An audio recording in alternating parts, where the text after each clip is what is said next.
ओम नमस्ते श्रोतेगण हो. आज आपण खूप महत्त्वाचा विषय बघणार आहोत की जे पापकर्म आपल्याकडून घडतं तर त्या कर्मांचा करता कोण आहे, कोण करतं हे कर्म. कोणी म्हणतं ईश्वर बुद्धी देतो, देवानंच बुद्धी दिली नाही का.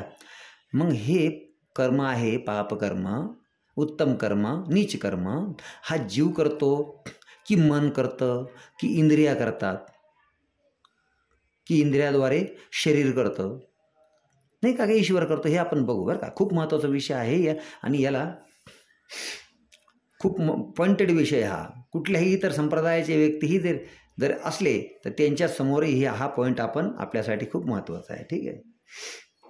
तर कर्माचा जो कर्ता आहे तो खरोखर कोण आहे? जीवात्मा आहे. या शरीरामध्ये सारथीरूपी असणारा हा जो आत्मा आहे, जीवात्मा आहे, हाच या सर्व कर्मांचा करता धर्ता आहे. मग ते उत्तम कर्म असू द्या किंवा नीच कर्म असू द्या. ठीक आहे. तर आणि मन आणि इंद्रिय, मन हे जडतत्व आहे, इंद्रिय काय जडतत्व आहे. म्हणजे यांना समजत नाही काय करायचं. करायला कोण लावतं तो महत्त्वाचा असतो. करतात हे आदेश मानतात फक्त, पण करायला कोण लावतं? जीवात्मा करायला लावतो. ठीक आहे. मन, इंद्रिय, हे शरीर, हे सर्व जड वस्तू आहेत. हे फक्त काय करतात? क्रिया करतात. परंतु क्रिया करायला लावणारा जो आहे महत्त्वाचा तो आपला जीवात्मा, जीव. ठीक आहे. आत्मा. आणि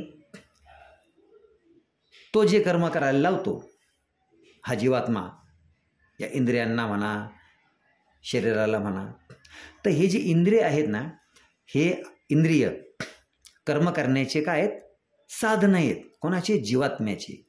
जीवात्मा महत्त्वाचा आहे. ठीक आहे. श्रोतेगण आता समजलं. तर सर्व काही कर्म धर्म उत्तम आणि नीच कर्म करणारा आणि आपल्या इंद्रियांना करायला लावणारा हा जीवात्माच आहे. ठीक आहे. ओम नमस्ते.